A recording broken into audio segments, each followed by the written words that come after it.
ஒரு அழகான காதல் கதை நான் எழுதினது. பார்க்கலாமா? சென்னையில ஒரு சின்ன ஆபீஸ். அந்த சின்ன ஆபீஸ்ல ஒரு அழகான ஒரு பையன் வேலை செஞ்சுட்டு இருக்கான். அவன் ஒரு யங்ஸ்டர். இதுவரைக்கும் அவனுக்கு லவ் அப்படின்னா என்னன்னே தெரியாது. அவன் ஒரு மொரட்டு சிங்கிள், யாரையும் லவ் பண்ணதே இல்லை. அப்போ ஏற்பட்ட ஒரு பையன் அந்த ஆபீஸ்ல வேலை செஞ்சுட்டு இருக்கான். ஒரு நாள் அந்த ஆபீஸுக்கு சில காலேஜ் ஸ்டூடெண்ட்ஸ் வந்தாங்க. ஏன் வந்தாங்க அப்படின்னா அவங்களுக்கு இன்டர்ன்ஷிப். அந்த இன்டர்ன்ஷிப்பை கம்ப்ளீட் பண்றதுக்காக இந்த ஆபீஸுக்கு இன்டர்ன்ஷிப் வந்திருக்காங்க. அப்படி வந்தவங்கல்ல ஒரு பொண்ணும் வந்தா. சொல்ல போனா அது பொண்ணா இல்ல தேவதையா அப்படின்னு அவனுக்கே ஒரு குழப்பம். அவ்வளவு அழகு. அந்த பொண்ணை பார்த்த உடனே விழுந்துட்டான். ஆனா பதிலுக்கு அந்த பொண்ணு விழுகிறதுல ஒரு சின்ன பிரச்சனை. காரணம் என்ன அப்படின்னா அந்த பொண்ணு வந்து தெலுங்கு பொண்ணு, ஆந்திரால இருந்து வந்த பொண்ணு. தெலுங்குனா நம்ம தமிழ்நாட்டுல பேசுற தெலுங்கு இல்ல, ஆந்திரால பேசுற தெலுங்கு. ஆபீஸ்ல எல்லாருக்கும் தெலுங்கு தெரியாது, எல்லாருமே தமிழ்ல தான் பேசுவாங்க. இந்த பொண்ணுங்க கிட்ட மட்டும் ஆபீஸ்ல இருக்காங்க எல்லாருமே இங்கிலீஷ்ல பேசுவாங்க. ஒரு நாள் எல்லாரும் இங்கிலீஷ்ல பேசிக்கிட்டு இருக்கும்போது இங்கிலீஷ்ங்கிறது புரியல. நமக்கு இங்கிலீஷ்ல தெரிஞ்ச வார்த்தை ஐ லவ் யூ மட்டும் தானே, பரவாயில்ல அதாவது தெரிஞ்சிருக்கே. அப்படி குழப்பமான இங்கிலீஷ் பேசும்போது அங்க ஒரு குழப்பமும் வந்தது. உடனே நம்ம ஹீரோ என்ன பண்றாப்ல, டக்குன்னு தெலுங்குல பேசுறாப்ல. ஹீரோவோட ஃப்ரெண்டும் சரி, அங்க இருந்த அந்த பொண்ணுங்களும் சரி, எல்லாருமே ஆச்சரியப்படுறாங்க. டேய், உனக்கு எப்படி தெலுங்கு தெரியும் அப்படின்னு கேக்குறாங்க. நம்ம ஹீரோவுக்கு தெலுங்கு ஓரளவுக்கு தெரியும். இதை பார்த்தோன்னே எல்லாரும் சரி, இனிமே நீ தான் டிரான்ஸ்லேட்டர். இந்த பொண்ணுங்க கிட்ட நாம என்ன சொல்றோமோ அது எல்லாத்தையும் நீ அவங்க கிட்ட கன்வே பண்ணணும் புரியுற மாதிரி அப்படின்னு சொல்றாங்க. இதை விட ஒரு நல்ல சான்ஸ் கிடைக்குமா? ஹீரோவுக்கு அந்த பொண்ணுங்க கிட்ட பேச இது ஒரு சூப்பர் சான்ஸ். அந்த பொண்ணு கிட்ட விடாம பேசுவான். என்னென்ன பேச முடியுமோ அத்தனையும் பேசுவான். சில நேரம் அவனுக்கு டாபிக் ஆகிறதே பேசுறதுக்கு கிடைக்காது. வேணும்னே போய் ஏதோ ஒரு தெலுங்கு பாட்டை தெரியாத மாதிரி அந்த பொண்ணுங்க கிட்ட கேட்பான். அப்படிதான் ஒரு பாட்டை கேட்டான். நீ கண்ணு நீலி சமுத்திரம் அப்படிங்கிற ஒரு அழகான பாட்டு. அந்த பாட்டை இப்படி ஒரு பாட்டு வருமே, நீ கண்ணு நீலி சமுத்திரம் என்னது அது அப்படின்னு தெரியாத மாதிரி கேட்க அந்த பொண்ணும் ஓ இது வந்து அந்த பாட்டு இந்த பாட்டு அப்படின்னு பதில் சொல்ல ஓ அப்படின்ட்டு நடிப்பான்.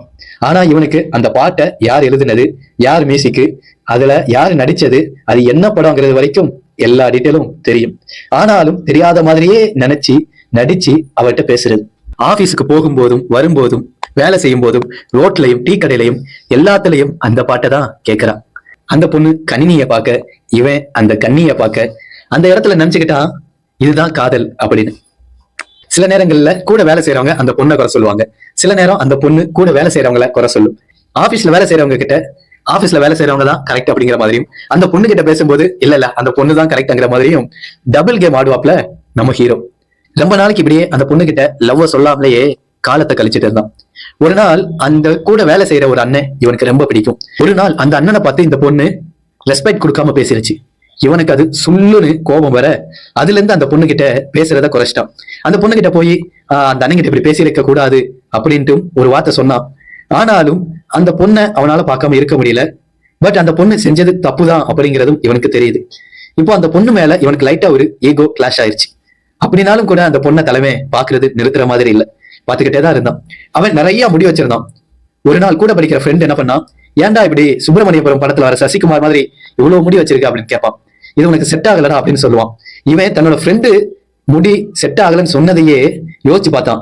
இவனுக்கே இது இப்படி இருக்கு அப்படின்னா அந்த பொண்ணுக்கும் இது கண்டிப்பா பிடிக்காதுன்னு சொல்லிட்டு அன்னைக்கு சாயங்காலமே நைட்டோட நைட்டா போய் நைட் ஒரு 10 மணிக்கு சலூன் கடையில முடி வெட்டிட்டு வந்தான். இப்படியே அந்த பொண்ணுக்காகவே எல்லாம் பண்ணிட்டு இருந்தான். ஆனா லவ் சொல்லல. இப்போ வர குறிப்பிட்ட காலம் கடந்து அந்த 3 மாசம்ங்கிற டைம் பீரியட் வந்து குறையுது. ஒரு நாள் உகாதி அப்படிங்கிற பண்டிகை வருது. உகாதி அப்படின்னா அது ஒரு தெலுங்கு புத்தாண்டு அப்படின்ட்டு அர்த்தம். உகாதிக்கு அடுத்து அவங்களோட இன்டர்ன்ஷிப் அங்க முடிஞ்சிடும். அந்த பொண்ணு வந்து இனிமே ஆபீஸே வரமாட்டாங்க. அப்படி ஒரு நேரத்துல இவன் ஒரு நாள் அந்த பொண்ணை பார்க்கும்போது அந்த பொண்ணு அன்னைக்கு வரல. அதோட சரி அந்த பொண்ணுங்க ஆபீஸுக்கே வரல. அன்னையில இருந்து தலைவன் அந்த பாட்டை மட்டும்தான் கேட்டுட்டு இருக்கான். நீ கண்ணு நீலி சமுத்திரம் அப்படிங்கிற பாட்டு. அந்த பாட்டு கேட்கும் போதெல்லாம் அவனுக்கு அவளுடைய நினைவுகள் தான் வருது. கடைசி வரைக்கும் நம்ம லவ் சொல்ல முடியலையே அப்படிங்கிற ஒரு ஆதங்கம் வேற. பட் போனது தானே, அவ்வளவுதான் முடிஞ்சு போச்சு அப்படின்ட்டு நினைச்சான். அவ்வளவுதான், கதையிலையும் அதே மாதிரி முடிஞ்சு போச்சு. கடைசி வரைக்கும் சொல்லவே இல்லை அவன் காதல. ஹீரோவுக்கு அந்த ஹீரோயின் மேல வந்தது காதலா இல்லையா அப்படிங்கிறது கூட தெரியாது. அது காதலா இருந்தா கண்டிப்பா சேர்ந்து இருக்கணுமா, சேராமலும் இருக்கலாம். ஆனா அவன் இப்போ அந்த பாட்டை கேட்கும் போது கூட அவளினுடைய நினைவு அப்படிங்கிறது வருது.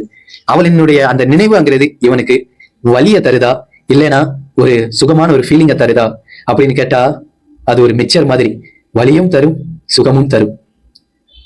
எப்படி என் கவிதை நல்லா இருக்கா? எப்படி என் கதை நல்லா இருக்கா? பிடிச்சிருந்தா ஒரு லைக் மட்டும் போட்டுருங்க. கண்டென்ட் இல்லாம எதெல்லாம் பேச வேண்டியிருக்கு பாத்தீங்களா?